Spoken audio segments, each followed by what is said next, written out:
የዳዊት ዘር የዘላለም ንጉስ በመንፈስ የሚመራ የተገለጠ የመጣ መሲህ ስንል የተቀባ መሲህ ስንል የተቀደሰ ሰው አንድ መሪ ያለ ምን ኮርጀው እውነተኛ መሪ በመንፈስ የተመራ ሁሉ ያለው እንደሌለው አንበሳውም እሱ በጉም እሱ ቀድሞ የነበሩ ነገስታት የሚገዙበት ያገዛዝ መንገድ አለ። ይሄ የነገስታት ንጉስ ግን ከነዛ ንጉሳውያን አገዛዝ የተለየ በዚህ መሲህ አህዛብ ለመዳን ለማምለጥ ሰላምን ለማግኘት ተስፋ ያደርጋል። እኛ ሙሉ መጽሐፉ ስላለን አሁን ማናችሁንም ያ መሲህ ማን ነው ብላችሁ ማን ነው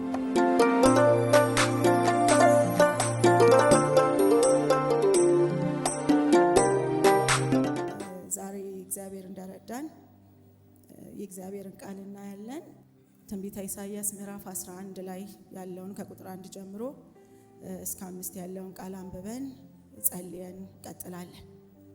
ከእሴይ ግንድ በትር ይወጣል፣ ከስሩም ቁጥቋጥ ያፈራል። የእግዚአብሔር መንፈስ የጥበብና የማስተዋል መንፈስ፣ የምክርና የኃይል መንፈስ፣ የእውቀትና እግዚአብሔርን የመፍራት መንፈስ ያርፍበታል። እግዚአብሔርን በመፍራት ደስታውን ያያል። ዓይኑም እንደምታይ አይፈርድም፣ ጆሮውም እንደምትሰማ አይበይንም። ነገር ግን ለድሆች በጽድቅ ይፈርዳል፣ ለምድርም የዋሆች በቅንነት ይበይናል። በአፉም በትር ምድርን ይመታል፣ በከንፈሩም እስትንፋስ ክፉዎችን ይገድላል። የወገቡ መታጠቂያ ጽድቅ፣ የጎኑም መቀነት ታማኝነት ይሆናል ይላል። መንፈስ ቅዱስ ጊዜውን እንዲወስድ አስተማሪው መንፈስ እንዲያስተምረን ልባችን መንፈሳችን ሕያው ለሆነ ቃል የነቃ እንዲሆን አሁንም በመፈለግ አሁንም በናፍቆት አሁንም በጉጉት ከእርሱ ዘንድ ለመስማት ከእርሱ ዘንድ ለመማር በትህትና ልብ በፍቅር ልብ የተዘጋጀን እንድንሆን መንፈስ ቅዱስ እንዲረዳን እንጸልያለን። እርዳን እግዚአብሔር መንፈስ፣ አስተምረን እግዚአብሔር መንፈስ፣ ምራን እግዚአብሔር መንፈስ፣ አስታጥቀን እግዚአብሔር መንፈስ፣ ሕይወታችንን ለውጥልን እግዚአብሔር መንፈስ። ቃልህ መጥቶ ተጋጭቶ አይመለስ። ቃልህ መጥቶ በውስጣችን ሕይወትን ይዝራ። ቃልህ መጥቶ በውስጣችን ጌታ ሆይ ኃይልን ይጨምርልን። ቃልህ መጥቶ በውስጣችን ጸጋን ያብዛልን። የሕይወትን አቅጣጫ ይምራል። ያልተገባውን ከኛ ያስወግደው፣ ሚገርዘውን ይግረዘው፣ ሚነቅለውን ይንቀለው። ላንተ የተገባ ሕይወትን በእኛ ይስራ። ዛሬም ጌታ ሆይ ልናውቅህ እንወዳለን፣ ልናውቅህ እንፈልጋለን። እኛ ሁላችን አንተን እንፈልጋለን። እኛ ሁላችን አንተን እንሻለን። እንፈልግሃለን፣ እንፈልግሃለን። ከፊት ይልቅ ልናውቅህ እንፈልግሃለን። ከፊት ይልቅ ልንጠጋጋህ እንፈልግሃለን። ከፊት ይልቅ ልንረዳህ፣ ከፊት ይልቅ ልትገባን እንወዳለን። መንፈስ ቅዱስ እርዳን፣ ሕዝብህን እርዳ፣ እኔን እርዳ። ጌታ ሆይ እርዳን። እርዳታህን እንሻለን፣ እርዳን። መንፈስህን እንሻለን፣ እርዳን። ጸጋህን እንሻለን፣ እርዳን። ክፉ ይታሰር። ከቃልህ የሚያስተላልፍ ቃሉን በበር ጠብቆ ሚነጥቅ በጭንጫ ላይ ቃሉ እንዲወድቅ የሚያደርግ ዛሬ በኢየሱስ ስም የታሰረ ይሁን። በጌታ በኢየሱስ ስም የተከለከለ ይሁን። በኢየሱስ ስም ከእያንዳንዳችን ላይ ይወገድ። ከሴት ወንድ ልጆችህ ላይ ይወገድ። ይህ ምርጥ ዘር ምርጥ በሆነ መሬት ላይ ይረፍ፣ 100 እጥፍ ያፍራ። ጌታ ሆይ አመሰግንህ። እኔንም ባሪያህን ምናገርበትን ጥበብና ጸጋ ስጠኝ። ሁለንተናዬ ለመንፈስህ ሐሳብ ይገዛ፣ መንፈስህ ይቆጣጠረኝ። ጊዜውን ሰዓቱን ሁሉ ላንተ አሳልፌ ሰጠው በኢየሱስ ስም ጌታ ይባረክ። ዛሬ እንግዲህ እግዚአብሔር እንደረዳን መሲሁ በሚል ብትይዙት ደስ ይለኛል። ሐሳቡን መሲሁ በሚል ብትይዙት ደስ ይለኛል። አሁን ኢሳይያስ 11 ላይ ያለውን ቃል እንዳነበብ ነው ወደ ኋላ መለስ ብለን ኢሳይያስ 10ን ስናይ እግዚአብሔር ክፉ የሆነውን ሕዝብ አልታዘዝ ያለውን ሕዝብ ለመቅጣትና ወደ ራሱ ለመመለስ የአሦር ንጉሥ የተሰኘውን ተጠቅሞ እንደነበረ እናያለን። ያ የአሦር ንጉሥ ሲገዛ በኃይልና በጭከና የሚገዛ እግዚአብሔርም ደግሞ አንዳንዴ ሕዝቡን ሊመልስ ሲወድድ ሕዝቡን ሊያስተምር ሲወድድ መንግስታትን ኃያላንን እንደሚጠቀም በዚህ ምዕራፍ 10 ጀምሮ ስናይ ይነግረናል።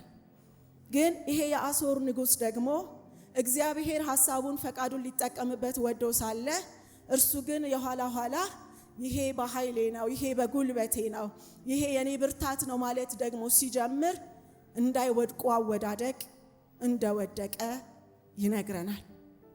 ያም ምን ማለት ነው? ትዕቢት መውደቅን እንደሚያመጣ።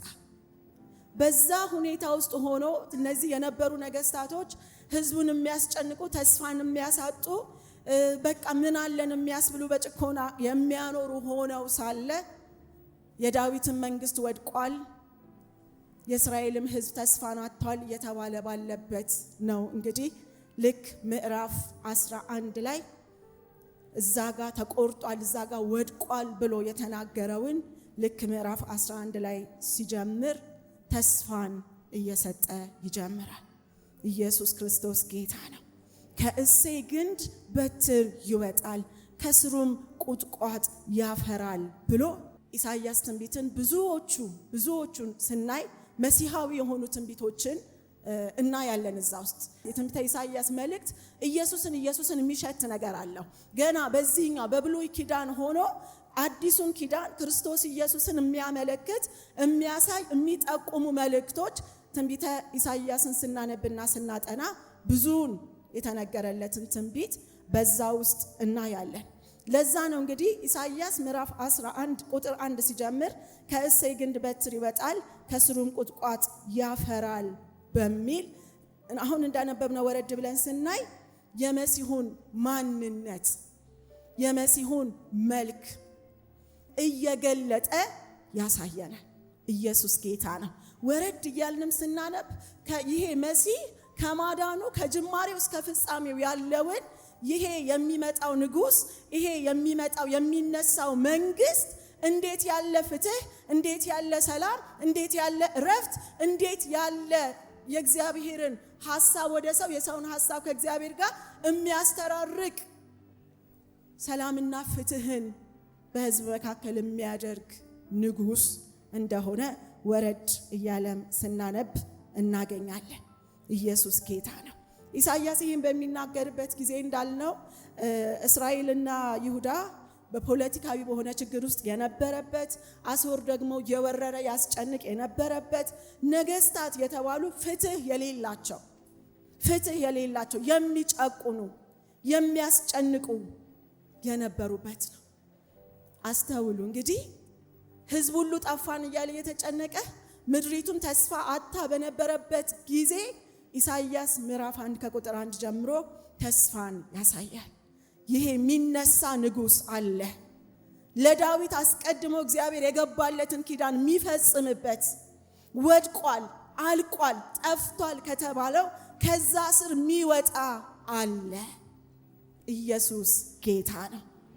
ያንን መሲህ ያመለከተ መሲሐዊ ትንቢትን የያዘ ቃል ነው።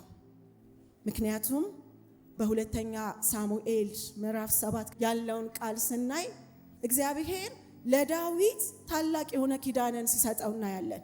ንግስናው ለዘላለም እንደሚቆይ ልጄ ይሆናል እኔም አባት እሆነዋለሁ ብሎ ስለ ኢየሱስ የተነገረበትን ቃል እናያለን። ያንን ምዕራፍ ስናይ ወደ መጨረሻው ስንመለከት ኢየሱስ ክርስቶስን ይጠቁመናል። ኢየሱስ ክርስቶስን ያሳየናል። ስለዚህ እግዚአብሔር አንድ ጊዜ ብሏል፣ ከዳዊት ዘር ለዘላለም ከንግስናው ላይ ሰው እንደማይጠፋ ተናግሯል እግዚአብሔር። ያንን የተናገረውን ደግሞ ጭልምልም ባለበት ላይ በጨለማ ላሉ ብርሃን የሆነውን መሲህን ደግሞ ሲጠቁም ሲያመለክት እናያለን። ኢየሱስ ጌታ ነው። የዳዊት ዘር፣ የዘላለም ንጉሥ፣ ፖለቲካዊ በሆነ ሐሳብ ሳይሆን በመንፈስ የሚመራ ሊጨቁንና ሊያስጨንቅ ሳይሆን ስለ ፍትህ፣ ስለ ሰላም የተገለጠ የመጣ መሲህ። እስኪ መሲህ በሉ። ኢየሱስ ጌታ ነው። ይሄ ንጉሥ በመንፈስ የተሞላ ነው። ይሄ ንጉሥ በፍትህ የሚፈርድ ነው። ዓይኑም እንዳየ ጆሮም እንደሰማ የሚበይን የሚናገር አይደለም። ሰላምን ያመጣል። አሁን እንደሰማነው ቀድሞ የነበሩ ነገስታት የሚገዙበት ያገዛዝ መንገድ አለ። ይሄ የነገስታት ንጉሥ ግን ከነዛ ንጉሳውያን አገዛዝ የተለየ መንፈሳዊ አገዛዝን የሚገዛ ንጉሥ ነው። እስቲ እግዚአብሔር በሉ። ለቃሉ ታማኝ ነው። ከዳዊት ዘር ብሏል። መንፈስ በእርሱ ላይ የሚያርፍ በጭቆና ሳይሆን በፍትህና በርህራሄ የሚገለጥ የሰላም ጅማሬም ፍጻሜም የሆነ አሕዛብ ደግሞ በእርሱ ተስፋ የሚያደርጉበት። ሮሜ 15 ላይ ጳውሎስ የሚለን እሱ ነው። 15 ከ12 እስከ 13 በእርሱ አሕዛብ ተስፋ ያደርጋሉ ይላል። በዚህ መሲህ አሕዛብ ለመዳን፣ ለማምለጥ፣ ሰላምን ለማግኘት ተስፋ ያደርጋሉ። ለአሕዛብ እንኳ ራሱ ተስፋ የሆነ መሲህ ኢየሱስ ጌታ ነው። ይሄ ኢሳይያስ 11 ላይ አሁን ያነበብነው ቃል ከቁጥር 1 ጀምሮ ያለው እኛ ሙሉ መጽሐፉ ስላለን ጌታ ይመስገን፣ አሜን። ሙሉ መጽሐፉ ስላለን አሁን ማናችሁንም ያ መሲህ ማን ነው ብላችሁ ማን ነው? ኢየሱስ። ያ መሲህ ይመጣል የተባለው ከእሴይ ግንድ ከስሩ ቁጥቋጥ ያፈራል የተባለው ይሄ 7ቱ የመንፈስ ስጦታዎች ያርፍበታል የተባለው እግዚአብሔርን በመፍራት ደስታውን ያያል የተባለው ያ መሲህ ኢየሱስ ክርስቶስ ነው። ኢየሱስ ክርስቶስ ነው። ይሄን ደግሞ ኢሳይያስ 11 ኢየሱስ መሆኑን በግልጥ ምን ይለናል? ያስረዳናል። መሲህ ስንል የተቀባ፣ መሲህ ስንል የተቀደሰ ሰው፣ ልዩ የእግዚአብሔር ዓላማ ያለበት ኢየሱስ ጌታ ነው። እንደ ትምህርት ልናገር፣ በዕብራይስጥ ምን ይለዋል? መቀባት ይለዋል። በዘይት መቀባት። ዳዊትን ስናይ ለንግስና መንግስትን ለማስተዳደር በዘይት ተቀብቷል። እነ አሮንን ስናይ ለክህነት ተለይተዋል። እነ ኤልሳዕ ዘይት ተቀብተዋል፣ የእግዚአብሔርን ቃል ለመግለጥ ለመናገር። በዕብራይስጥ በብሉይ ኪዳን መቀባት፣ በዘይት መቀባት። በግሪኩ ግን የተቀባ ሲል ክርስቶስ ይለዋል። ክርስቶስ መሲህ፣ ክርስቶስ የተቀባ እርሱ ነው። እስኪ ኢየሱስ በሉ። መሲህ ክርስቶስ የተቀባ ነው። ጌታ ይመስገን። ይሄ መሲህ በብሉይ ኪዳን እንዳየነው የነ ዳዊትን የነ አሮንን ለሆነ ልዩ ለሆነ ዓላማ እግዚአብሔርም ይለያቸው ቅባቱን በእነርሱ ላይ የሚያደርግ ነው። በብሉይ ኪዳን ከዳዊት ዘር የሆነ ይላል። ከዳዊት ዘር የሆነ እስራኤልን የሚያድን የእግዚአብሔርን መንግስት የሚያቋቁም እያለ ኢየሱስን ምን ያደርግ ነበረ? ያመለክት ነበረ። ከዛ በአዲሱ ኪዳን ደግሞ ኢየሱስ ተገለጠ። መሲሁ ታየ። ይጠበቅ የነበረው መጣ። አገኘነው አሉ። መሲሁን አገኘነው። እርሱ ክርስቶስ ነው። ወንድማማቾች ተጠራሩበት። አገኘነው። እነ ጴጥሮስ አንተ ክርስቶስ ነህ አሉት። አንተ መሲሁ ነህ። ታድናለህ የተባልከው ከዳዊት ዘር ትመጣለህ የተባልከው የተነገረልህ መሲሁ ኢየሱስ አንተ ነህ አሉት። ጌታ ኢየሱስ ስሙ ይባረክ። ይሄ ጌታ ሁሉን ሆነ፣ ንጉሥ ሆነ፣ ሊቀ ካህን ሆነ። እርሱ ራሱ ደግሞ የእግዚአብሔር ቃል ሆኖ ተገለጠ። ሶስቱንም ሆነ። የነገስታት ንጉሥ፣ ዛሬ የሚረዳ የሚያድን ሊቀ ካህን የሚታይ የሚያግዝ መቅረቢያ መጠጊያ ሆነ ኢየሱስ።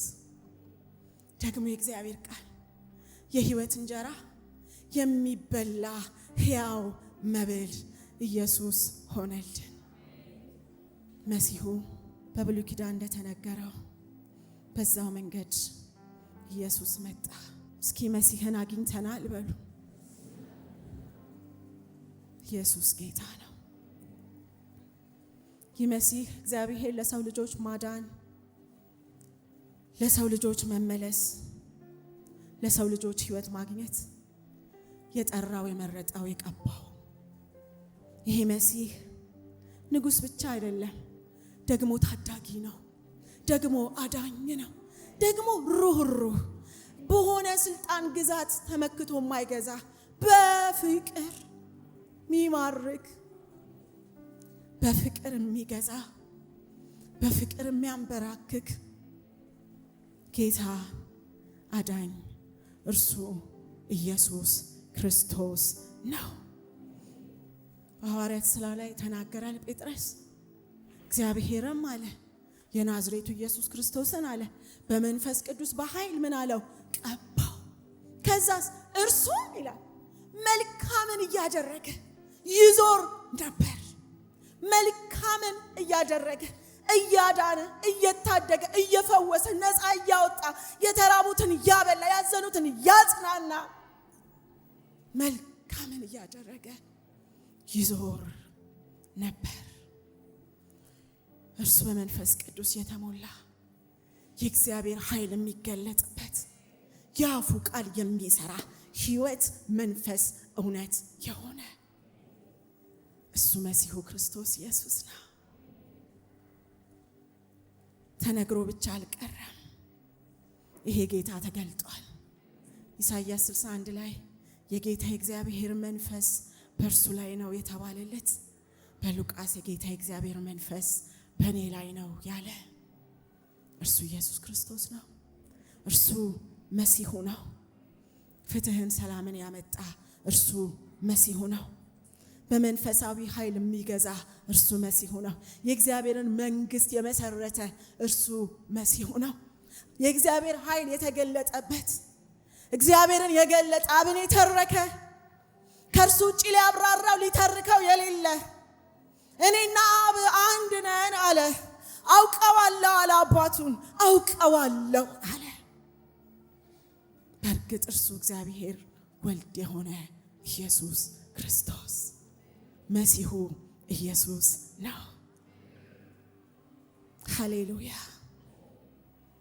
ዛሬም ተስፋ፣ ዛሬም ከየትኛውም ጭቆና ነፃ የሚያወጣ፣ ዛሬም የትኛውንም ቀንበር መስበር የሚችል፣ ዛሬም ኃይለኛና ብርቱ፣ ዛሬም በድል የሚያኖር የአሸናፊነት ሕይወት የምንወድ ከሆነ እርሱን የሙጥኝም በለው ሌላ ተስፋ የለም። ማንም በኃይሉ ማንም በጉልበቱ ማንም ባለው ነገር ተስፋ ቢያደርግ ለጊዜው ነው። ሕያው ተስፋ ክርስቶስ ኢየሱስ ነው። የሚኖር ተስፋ፣ ዘላለማዊ ተስፋ ኢየሱስ ተስፋችን ነው። እናመልጥበታለን፣ እንድንበታለን፣ እንኖርበታለን። ሕይወት አግኝተንበታል። ሰላም ተካፍለንበታል። ሰላማችን ክርስቶስ ነው። ምድር፣ ሕዝብ፣ ሀገር ሁሉ ይስማ። ሌላ የለንም። ኢየሱስ ሙላታችን ነው፣ መትረፍረፋችን። መሲሁን አግኝተናል።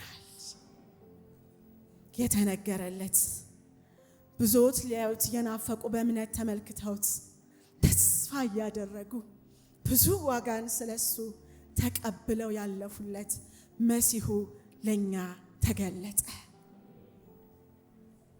ዛሬ የሚጠበቅብን ለዚህ መንግስት ራሳችንን ማስገዛት፣ ለዚህ ንጉስ መገዛት፣ ለዚህ የነገስታት ንጉስ ለሆነው ለእርሱ ማንነታችንን አሳልፈን መስጠት፣ በሱ ስር መሆን፣ በክርስቶስ መሆን፣ በክርስቶስ መኖር፣ በክርስቶስ ማመን፣ በክርስቶስ መደገፍ፣ በእርሱ ጥላ መጠለል። ያንን ላስታውሳችሁ ነው። በሰው ኃይል ያልሆነ በእግዚአብሔር ኃይል ይሆናል። ተራራው በእግዚአብሔር ኃይል ካልሆነ እንዴት ሜዳ ይሆናል? እሳቱ በእግዚአብሔር ኃይል ካልሆነ እንዴት በሱ ማለፍ ይቻላል? የእግዚአብሔር ኃይል ግን ይሄንን ያደርጋል። ዛሬም በትህትና መንፈስ ትዕቢት መውደቅን ያመጣል። ወንድሞቼ እህቶቼ፣ ለታናሽ እህት ልምከራችሁ፣ ጌታ እድል ከሰጠኝ በትህትና እሺ እንበለው። ጌታ እሺ እንበለው። የምናውቅ ቢመስለን እንኳ በፊቱ ገና ምንም እንዳላወቅን ምንም የሆነ ስፍራ የደረስን ቢመስለን እርሱ ከዛ ሁሉ የበላይ ነው። የፍጥረታት ሁሉ ጌታ። ምን አቅርበን እግዚአብሔርን ማስደመም እንችላለን? ምን አቅርበን የእግዚአብሔርን ኃይል መያዝ እንችላለን? ምንም። ከእርሱ የተቀበልነውን ሕይወት ልበሱት ያለንን ልጁን ክርስቶስ ኢየሱስን የእርሱን መልክ ስንመስል፣ እርሱን ስንፈልግ፣ እርሱን በሚመስል ሕይወት መኖርን ራሳችንን በቃ ስናስለምድ፣ ያኔ በእውነት የእግዚአብሔር ደስታ በዛ አለ። ጌታ ኢየሱስ ስሙ ይባረክ። አርነት ወተን እኮ ነው ታውቃላችሁ። የሆነ ብዙ ነገር ለካ አይደለም እግዚአብሔር ደስ የሚያሰኘው። ንጹሕ ልብ፣ የተሰበረ መንፈስ፣ በቃሉ የሚንቀጠቀጥ ስሙን ያልካደ፣ ያ ነው የእርሱ ደስታ ምልክቱ። ዛሬ እንደገና በትህትና ፈለግንህ እንበለው። ምራን፣ ገዛልሃለሁ፣ ታዘዝሃለሁ። ላንተ መኖር ደስታዬ ነው። አሜን እላለሁ፣ እሺ እላለሁ፣ እስማማለሁ። ወደ አልከኝ ሁሉ ሄዳለሁ፣ ወደ ላከኝ ሁሉ ሄዳለሁ። ፈቃድህን አደርጋለሁ፣ ሐሳብህን ፈጽማለሁ። ዛሬ የትህትና መንፈስ ያገኛችሁ፣ በኢየሱስ ክርስቶስ ስም ያገኛችሁ። አንድ መሪ አለ ምን ኮርጀው። እውነተኛ መሪ በመንፈስ የተመራ ኢየሱስ ነው። ሁሉ እያለው እንደሌለው በጣም አቅማም ግን ምንም ሆኖ የቀረበ አንበሳውም እሱ በጉም እሱ ስለሌለው አይደለም። ትቶት ለአብ ያለው ፍቅር፣ ለአብ ያለው መታዘዝ፣ ለአብ ያለው ራስን መስጠት፣ መገዛት፣ እሺ ማለት ተወው። ያንን የክብር መተካከል እንደሚቀማ ነገር እንኳን ይላል አልቆጠረው። ራሱን ዝቅ አደረገ፣ እንደ ባሪያ በደዌ ደቀቀ። እርሱ ኢየሱስ ክርስቶስ። አይኖች ሁሉ ወደ ኢየሱስ፣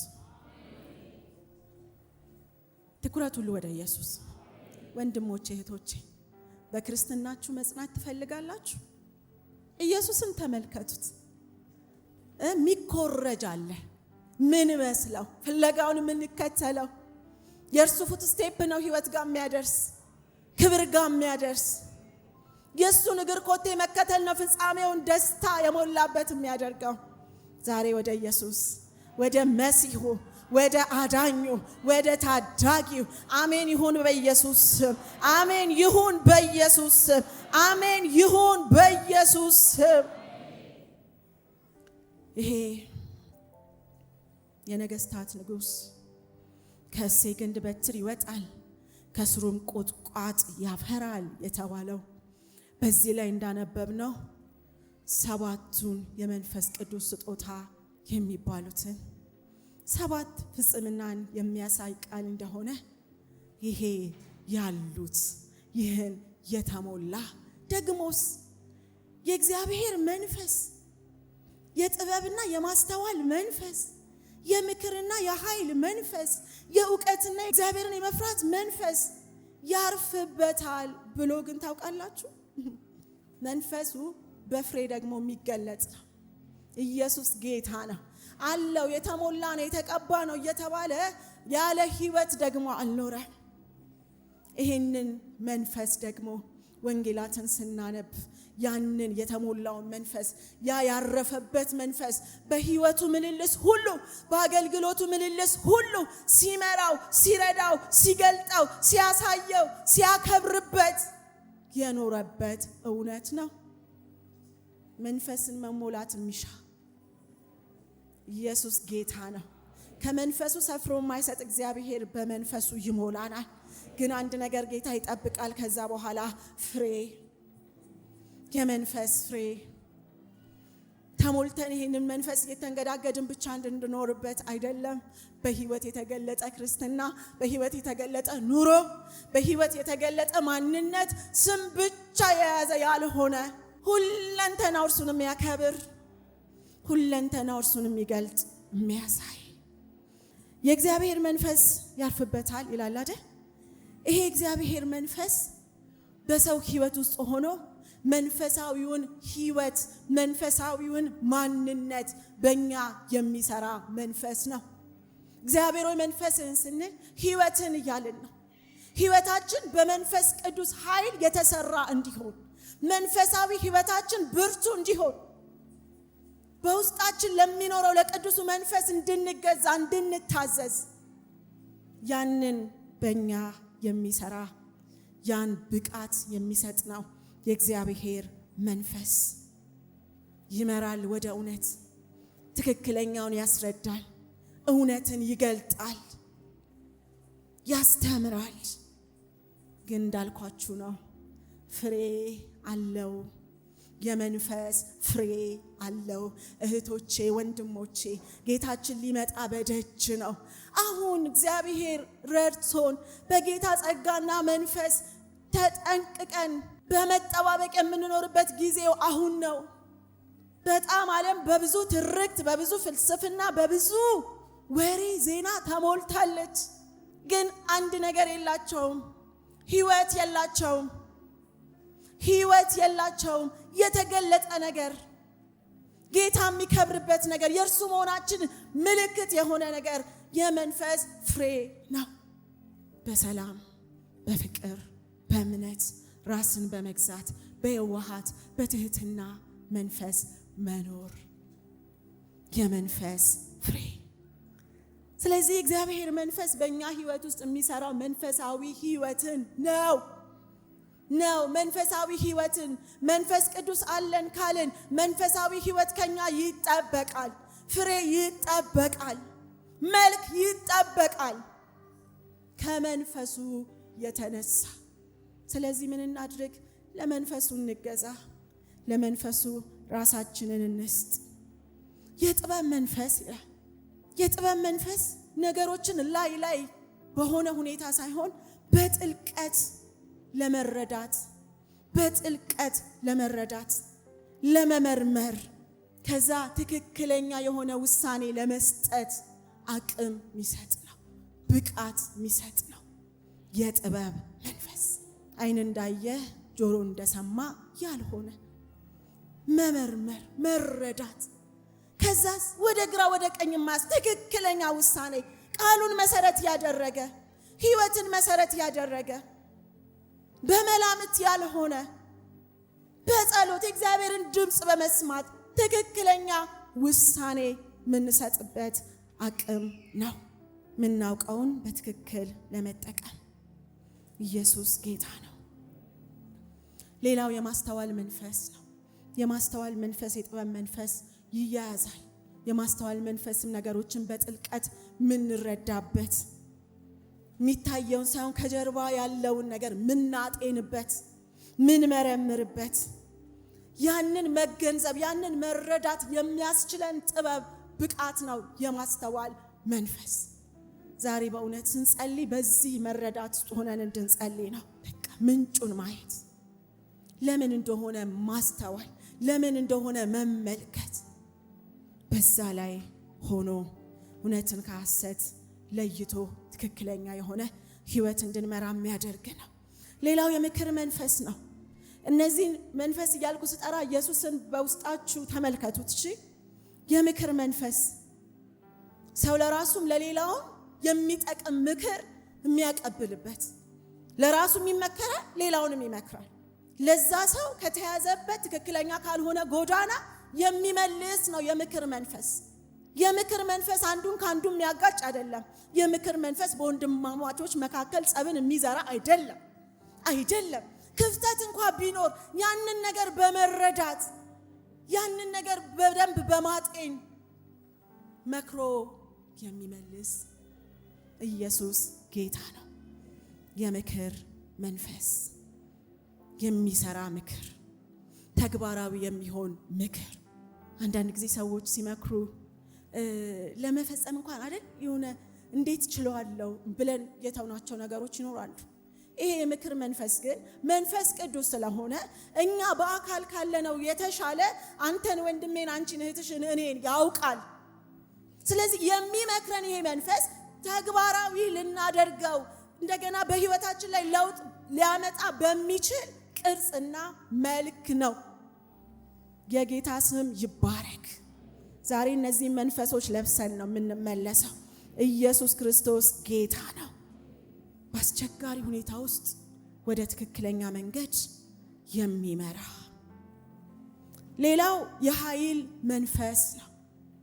የኃይል መንፈስ ሰው በፍርሃት ሳይሆን በእምነት እንዲኖር የሚረዳ፣ በፍርሃት ሳይሆን በእምነት እንዲኖር የሚረዳ ሰው በውስጡ ጉልበታም ይሆናል።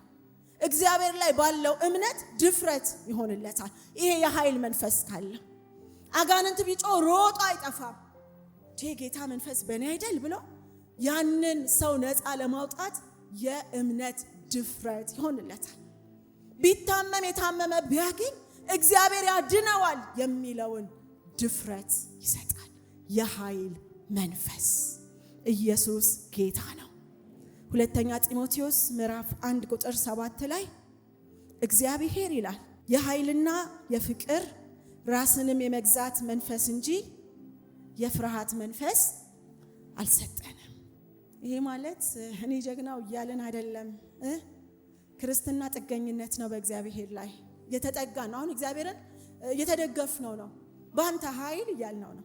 በአንተ ኃይል ድፍረት አለኝ። አንተ ላይ ባለኝ እምነት ድፍረት አለኝ። አንተ ላይ ባለኝ እምነት የማሸነፍ በልጦ የመገኘት ድፍረት አለኝ እያልን ነው። ኢየሱስ ጌታ ነው። በፍርሃት ሳይሆን በእምነትና በድፍረት እንድንኖር የሚረዳ ነው።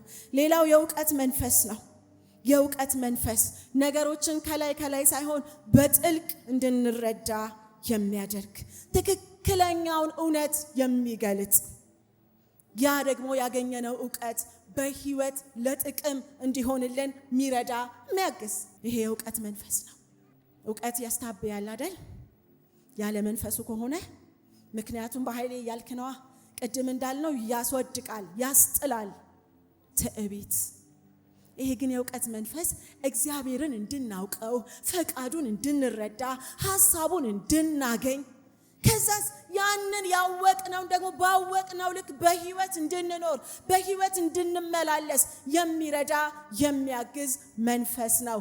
የእውቀት መንፈስ መማርን ዛሬም በቃ አዲስ ነገር ከጌታ ዘንድ መቀበልን ምንናፍቅበት መንፈስ ነው።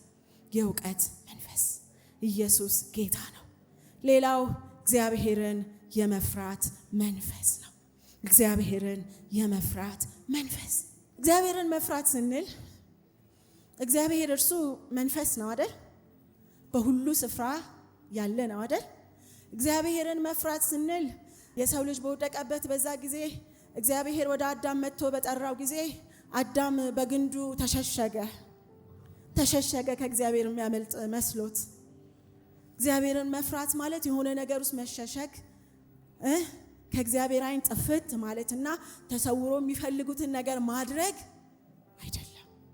አይደለም። ይሄኛው ፍርሃት ኢየሱስ ጌታ ነው። ይሄኛው እግዚአብሔርን የመፍራት መንፈስ በጥልቅ በሆነ ክብር እግዚአብሔርን በማክበር እግዚአብሔርን በመታዘዝ ትእዛዙን በመከተል የጠላውን በመጥላት ከሐሳቡ ጋር በመስማማት እርሱን ምናከብርበት ህይወት ነው። እግዚአብሔርን በመፍራቱ ደስታውን ያያል ይላል። እግዚአብሔርን እናከብራለን፣ እግዚአብሔርን እንወዳለን፣ እግዚአብሔርን ትልቅነቱን እንረዳለን። እርሱን በመታዘዝ እርሱን በህይወት በመግለጽ እርሱን ከሐሳቡ ጋር በመስማማት እንደምትወደው ስራ ካልመሰከረ በምን እናውቃለን? የሰው የህይወቱ ምልልስ በሐሳቡ ካለው ጋር በልቡ ከሚመላለሰው ጋር አይደል? የእግዚአብሔርን ቃል እኮ ስናነብ ብዙዎች ከእግዚአብሔር ሐሳብ የወጡት የሆነ ውስጣቸው ላይ የሚመላለሰው ነገር አስደረጋቸው። ያንን ያ ከእግዚአብሔር ክብር ያ ከእግዚአብሔር ደስታ ያርቃል። እግዚአብሔርን የመፍራት መንፈስ እርሱን መታዘዝ ነው። በጣም ማክበር ነው። እግዚአብሔርን መረዳት ነው። ፈቃዱን ለማድረግ ራስን መስጠት ነው። ደግሞ ጥበብ ነው። ምሳሌ 1:7 ላይ የጥበብ ሁሉ መጀመሪያ እግዚአብሔርን መፍራት ነው ይለናል። የጥበብ ሁሉ መጀመሪያ እግዚአብሔርን መፍራት ነው። ታዲያ ኢሳይያስ ላይ አሁን ያየነው ምዕራፍ 11 ላይ እነዚህ የተጠቀሱት መንፈስ 7ቱ የመንፈስ ስጦታ ያርፍበታል የተባለው ጌታ ኢየሱስ ክርስቶስ በማቴዎስ 3:16 የእግዚአብሔር መንፈስ አረፈበት። የእግዚአብሔር መንፈስ በእርሱ ላይ ወረደ። የውሃ ጥምቀቱን ካደረገ በኋላ አብ ከላይ መንፈስ ቅዱስ አረፈበት። በሉቃስ 2:46-47 ባለው ቃል ትምህርቱ ሁሉ ንግግሩ ሁሉ በጥበብ ነበር። የጥበብ መንፈስ ተገለጸበት። የጥበብ መንፈስ ሲያስተምር ሲነጋገራቸው የሚያወራበትን ጥበብ ሊቋቋሙት አልቻሉም። እነሱ የሆነ በቃ ጥበብ አመጣን አሁን እንጥለዋለን ብለው ሲያመጡ በሌላ ጥበብ የነሱን ያጣፋዋል። የጥበብ መንፈስ። ሌላው የማስተዋል መንፈስ። የሰዎችን ልብ ይመረምር ነበር። በጣም ወድሃለሁ በሚመስል መጥቶ እያቀፈ ሲስማው በልፈጽመው ይላል። ብዙ ነገር ጠይቀው አሰናክለው ሊጥሉት ሲሉ እሱ አስቀድሞ የልባቸውን ሐሳብ መርምሮ ያውቅ ነበር። የማስተዋል መንፈስ ነበረበት። ላዩን አይደለም ውስጡን ያነባዋል። ሌላው የምክር መንፈስ ነው። ወንጌላትን ስናነብ ጌታ ኢየሱስ ክርስቶስ ለደቀ መዛሙርቱ ለሕዝቡ ሁሉ ብዙ ምክር ስለ እግዚአብሔር መንግሥት፣ ስለ ጸሎት፣ ስለ ሕይወት ብዙ ምክርን ይሰጥ ነበር። ሌላው የኃይል መንፈስ ነው። ይህ ምንድነው እስኪሉ ድረስ የእግዚአብሔር ኃይል በእርሱ ተገለጸ። አጋንንቶች ተደብቀው የነበሩ እየተንጫጩ ወጡ። በሽተኞች 40 ዓመት የተባለላቸው ኢየሱስ ተነስ፣ አልጋን ተሸክመ ሂድ። ኢየሱስ ጌታ ነው። የዕውሮችን ዓይን እያበራ ሽባዎችን እየተረተረ የእግዚአብሔር ኃይል በእርሱ ተገለጠ። የኃይል መንፈስ በኢየሱስ ተገለጠ። ኢየሱስ ጌታ ነው። ሙታን ተነሳ፣ ድንቅ ሆነ፣ ተአምራት ሆነ። የሆነ ሃይማኖታዊ መስፈርትና ልምምድ የነበረው ሕዝብ የነበራቸው የሃይማኖት መሪዎች ቀሚሳቸውን እያስረዘሙ ውጫቸውን አሳምረው የሚወጡ ሁሉ ጉዳቸው ፈላ። ውስጣቸው ተገለጠ፣ ታየ፣ ተነበበ። ኢየሱስ እንደ ሌሎች አልነበረ። እሱ ድንቅ ነበረ። ድንቅን ተአምራትን ያደርግ ነበረ። ይሄ ከእግዚአብሔር ካልሆነ በቀር ተባባሉ፣ ተከፋፈሉበት፣ ውስጥ ተለያዩበት። በርሱ የኃይል መንፈስ ግን በርሱ ይሰራ ነበር። ሌላው የእውቀት መንፈስ ነው። ቅድም እንዳልኳችሁ ነው። ጌታ ኢየሱስ አባቱን ያውቃል፣ አብን ያውቃል፣ እርሱን ፍጹም ያውቃል። እኔና አባቴ አንድ ነን እስኪ ፈቃድ ሐሳቡን ያውቃል። የእውቀት መንፈስ ግን አባቱን ማወቁ እውቀት እግዚአብሔርን ከመፍራት ጋር አይደል? የእግዚአብሔር የመፍራት መንፈስ ያለው ስለሆነ አባቱን በሚያውቅበት እውቀት በብዙ ክብር ለአባቱ ምን አለ? ታዘዘ። ክብሩን በመታዘዝ ገለጠ። ፍቅሩን በመታዘዝ ገለጠ። እግዚአብሔርን የመፍራት መንፈስ ነበረበት። የአብን ፈቃድ ሙሉ በሙሉ አደረገ። ሙሉ በሙሉ የማዳንን ስራ ሰራ። እስከ መስቀል ሞት ታዘዘ። ይኸው እግዚአብሔርን የመፍራት መንፈስ፣ እርሱን ማክበር፣ ለእርሱ ራስን መስጠት፣ እርሱን መታዘዝ ንግስና የክብር ስፍራ ሳይሆን የመስቀል ሞት ለእርሱ የታዘዘ ሆነ። የላከኝን ፈቃድ አደርግ ዘንድ ይገባኛል አለ። ይሄ መሲሁ ነው። ይሄ ክርስቶስ ነው። ኢየሱስ ያድናል። ኢየሱስ ጌታ ነው። እግዚአብሔር ሲረዳን ሌላም ጊዜ እንሄድበታለን። የጌታ የአምላካችን ስም ይባረክ። ሁላችን ደግሞ በጸሎት መንፈስ ሆነን ይሄንን ቃል እያሰብን ይሄንን ቃል እየተረዳን የእግዚአብሔር መንፈስ እንዲሰጠን የጥበብ መንፈስ፣ የማስተዋል መንፈስ፣ የምክር የኃይል መንፈስ፣ የእውቀት እግዚአብሔርን የመፍራት መንፈስ ዛሬ በጌታ በኢየሱስ ክርስቶስ ደግሞ በመረዳት ውስጥ ሆነን እንጸልያለን። በመረዳት እውነተኛው መሲህ ክርስቶስ ኢየሱስ የእርሱን ማንነት በመረዳት የእርሱን ባህሪ በመረዳት ለእርሱ መንግስት ለእርሱ ንግስና ራስን በመስጠት በእርሱ አመራር መተማመን እንዲሆንልን የእርሱ አመራር ፍጹም እንደሆነ መረዳት